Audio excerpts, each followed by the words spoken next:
انسان کی زندگی میں خوشیاں کم ہوتی ہیں اور غم زیادہ ہوتے ہیں۔ اس کی کیا وجہ ہے، ریزن کیا ہے؟ آج کی ویڈیو میں ہم اسی پر بات کریں گے۔ السلام علیکم ورحمۃ اللہ وبرکاتہ، میں ہوں حافظ عبدالمالک رضوی اور آپ میرا یوٹیوب چینل دیکھ رہے ہیں امام مسجد 1314۔ آج ایک نئی ویڈیو کے ساتھ آپ کی خدمت میں حاضر ہوا ہوں۔ میری آپ سے گزارش ہے، اگر آپ نے ابھی تک میرے چینل کو سبسکرائب نہیں کیا تو میرے چینل کو سبسکرائب کر لیں۔ آپ سے گزارش ہے میری ویڈیو کو لائک ضرور کر دیجیے گا، اگر ویڈیو اچھی لگے تو کمنٹ باکس میں رائے ضرور دیجیے گا۔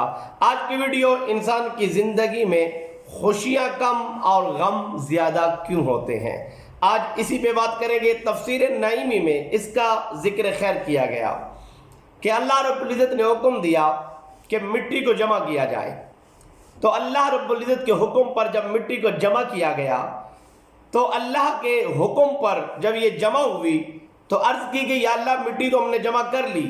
خالق کائنات، مالک کائنات، رازق کائنات نے ارشاد فرمایا کہ اس مٹی کو جا کے اس مقام پر رکھ دو۔ کس مقام پر؟ تفسیر نعیمی نے لکھا ہے جہاں آج خانہ کعبہ ہے، یعنی بیت اللہ ہے، جہاں اللہ کا گھر ہے، جس کا ہم جا کے ایمان والے مسلمان طواف کرتے ہیں۔ اس جگہ پر ان اول بیت وضع للناس للذی ببکۃ مبارکا وہدی للعالمین، جو کائنات میں سب سے پہلے ٹکڑا بنایا گیا، جو زمین کائنات میں سب سے پہلے بنائی گئی، جو ایمان والوں کا مرکز ہے، ببکۃ مبارکا، وہ مبارک گھر ہے، وہ اعلیٰ اور افضل گھر ہے، وہاں پہ یہ مٹی رکھ دی گئی اللہ کے حکم پر۔ اب کیا ہوا؟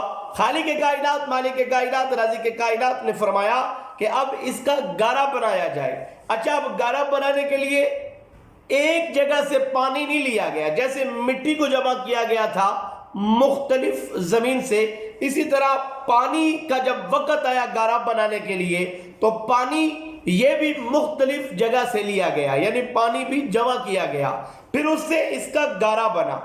اب ذرا توجہ کیجئے گا، جب اس کا گارا بن گیا، اب اللہ رب العزت کے حکم سے اس پر 40 روز بارش ہوئی، ایک روز رحمت کی بارش ہوئی اور 39 دن غم کی بارش اس پہ نازل ہوئی۔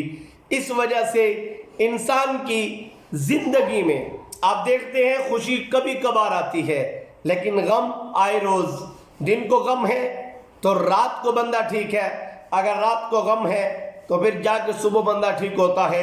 غم انسان کی زندگی میں بہت زیادہ ہیں، خوشیاں کم ہیں۔ انسان ویسے تو ہے ہی نہ شکرانہ جی، وہ تو اللہ نے خود قرآن میں کہہ دیا اور پھر حکم بھی فرما دیا کہ لئن شکرتم، میرا شکر ادا کرو۔ انسان تو ہے ہی نہ شکر، اور پھر ہے بھی ضعیف، کمزور ہے۔ ان الانسان خلق ضعیفا، انسان ہے ہی کمزور، ضعیف اللہ نے بنایا اس کو، باوجود اس کے نہ شکرہ ہے۔ لیکن بات پھر انشاءاللہ یہ کبھی ویڈیو میں کروں گا میں نہ شکرے کی اور شکر کی۔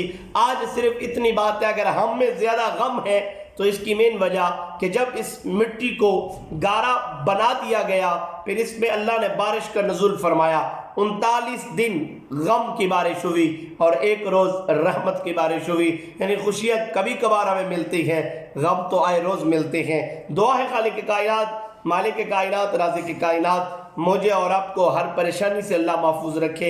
اس وقت میرا ملک پاکستان آزمائشوں کی زد میں ہے، سیلاب کی اور اس وقت حکومتی جو معاملات ہیں، اللہ میرے ملک کی حفاظت فرمائے، میرے ملک کے اداروں کی حفاظت فرمائے، اللہ میرے ملک کے صوبوں کی حفاظت فرمائے اور اللہ میرے ملک کے ضلعوں کی حفاظت فرمائے، گاؤں گلی محلے اللہ سب کی حفاظت فرمائے۔ دعا ہے خالق کائنات، مالک کائنات، رازق کائنات مجھے اور آپ کو ڈھیروں اللہ خوشیاں عطا فرمائے۔ آمین۔ وما علینا الا البلاغ المبین۔